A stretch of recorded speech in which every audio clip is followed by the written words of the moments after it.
As Sam said, when I started, we do a lot of work in helping companies with the change management around the implementation of new tools, adopting new platforms. And one of the most frequent questions that I get from senior management is, when we switch this on, won't there be a lot of noise? Okay? Lots of people, and it's not relevant, and it's going to be really boring to listen to, and there's just too much to get swamped with people. And I think that comes from a fundamental premise of why management teams seem to want to implement tools like this. Because I don't know how many board meetings I've sat in where they've decided, okay, we're going to implement a platform because we want to share knowledge, yeah? Now, sharing knowledge is a good thing. Yeah? Okay. Okay, let's do a little experiment then. Who would like to share their knowledge with me?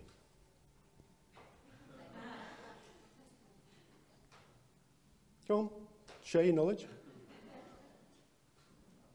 So you put your hands up, but come on, share your knowledge. I want on the plane. Not interested. Okay, share your knowledge. Come on, anybody else? Ah, very interesting. You see, when you ask people to share the knowledge, first thing is, it's like, oh, okay, it sounds like a really good thing to do, but it's not really a call to action. Yeah? It's very difficult because he tells me about the plane, I'm really not interested, but, you know, it's like, I'm not, it might be really relevant to me at another time, but now it's not really interesting, okay? It doesn't put it in the flow of what I want, it doesn't put it, because it's from you, absolutely, yeah. It doesn't put it into the flow of my work, yeah? It becomes supply-driven, and supply-driven platforms are about spam, basically. 99% of what you receive is maybe a little bit interesting, you put it to one side, you think about reading it later, it doesn't fit with your workflow, it's maybe something interesting, you feel you should read it, but you don't read it, causes a lot of stress for people. It's spam. So the question is, how do we create a demand-driven platform? And the way we do that is by asking questions. So let's share our knowledge now in a different way. So I've got a business trip coming up, somewhere I've never visited before, and I'm a little bit unsure of all sorts of things. What's the culture like? How should I behave? Should I wear a shirt like this? And also, maybe I could find a few tips, not just on business, good practices in business, but also how I should behave while I'm there. And so has anybody got any experience with doing business in Iran?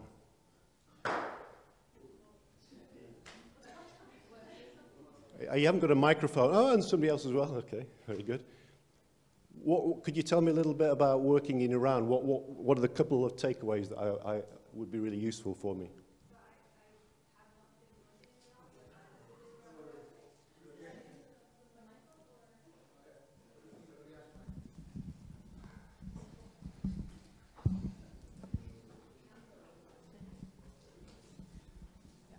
Hi, yes. So, I would say it's not as you would expect in the media. Before going there, I was a bit afraid as a woman, like how you would behave, etc. But they're very open people. They're open to meet other people.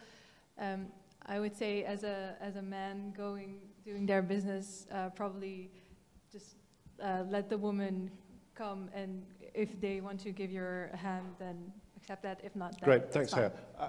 Maybe you get the idea now that actually asking a question, giving some context of what I'm looking for, drives out knowledge from the organization. So asking for something puts it at the point where I need it. So the ability to ask questions that drive out knowledge from your organization is one of the key skills that anybody needs to learn. Not just the ability to share, but the ability to demand information, because it puts it at the point in which you need it.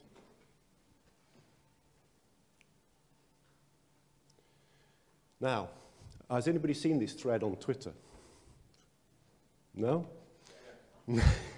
Okay. When they wrote that question and put it out there into the wild, what do you think they were expecting in terms of a response? Anybody? Positive, yeah? Yep, hero stories. What did they get? Depressing. Yeah. Okay, here's just one I took out at random, and this is one of the safer ones, to be honest, because we've got a family audience today, so I thought I'd put one of the safer ones up. But this is the sort of response that they got, and there's a whole thread on Twitter, which I don't think they anticipated getting at all. So the only point I'm trying to make is that be really careful about the questions that you ask, and ask questions that you want answers to, and be really careful about how you phrase them. It's an art, it's not a science. And it's a bit like, you know, you have to put it out there. You can't, there's no body language about how you're going to ask the question or what you're looking to do or if it's going in the right direction. So the phrasing of it is really, really important. It can also go wrong in an organization as well. We launched a platform 3-4 years ago now with an insurance company, and about 4 days after it launched, the CFO phoned me up and said, the platform's broken, it doesn't work, okay? It's like, interesting, I don't think so. Why? He said, well, I've asked a question on the platform. This is a CFO, okay? He asked a question on the platform, and in 3 days, nobody had replied to him.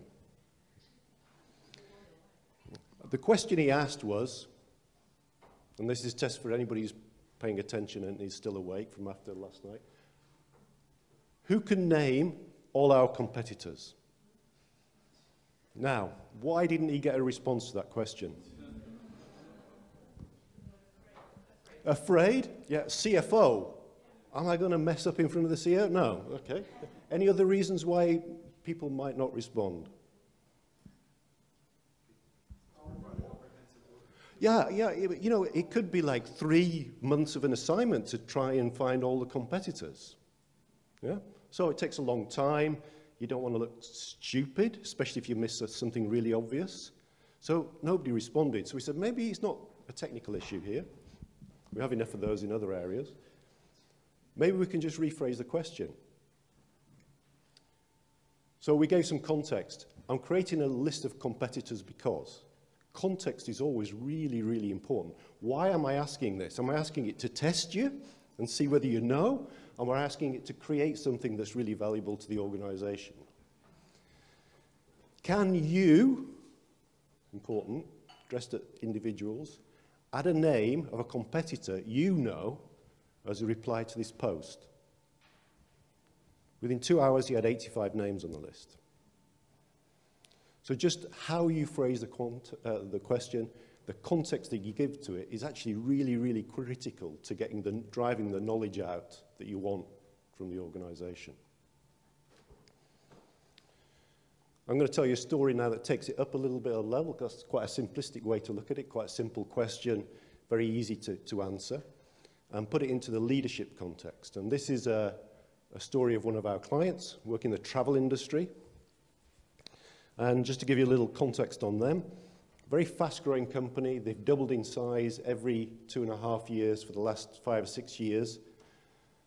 And they've got to the stage where like 50% of the workforce don't really understand what the strategic imperative of the organization is, okay?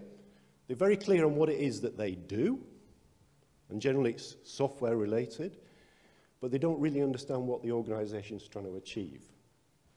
So together with the CEO, we thought about that as an issue, as a narrative within the organization, and worked out what question could we ask that would help people to understand what the organization was trying to achieve.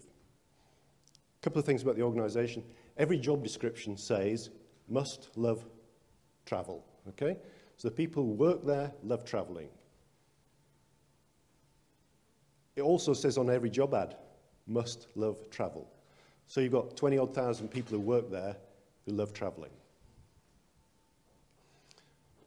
The strategic imperative of the organization is to create something called frictionless travel experiences. Okay? So zero hassle in the whole process. Whether it's booking, return, anything changing, frictionless travel experiences. So we got the CEO to post the question on the platform, asking the question about frictionless travel experiences. Internal comms got involved and decided, okay, what we need is a film crew to come in and film her asking this question, And it was like, whoa, no, that's really going to raise the barrier of people wanting to reply with a video when you have a professional film crew and a sound crew and everything. So what she did, and this is a very admirable CEO, she was staying in a hotel. She literally got out of the shower. She was dressed, sort of, you know, towel around her head, leant down to a phone and sort of rubbed the condensation off it and said, now I'm here again in another hotel. And the thing that really frustrates me about this is I come here like 3-4 times a month. I have to check in every time. They ask for my details every time. It's a little thing, but it's really frustrating when I come so regularly. And part of what we're trying to do is get rid of these frustrations for our customers. What's your frustration? If you're all travelers, what's your frustration? That created a deluge of responses from people. Some really funny ones, some about English people and like me, about the type of tea that they have in hotel rooms, and all sorts of really weird stuff, but some really interesting insights as well.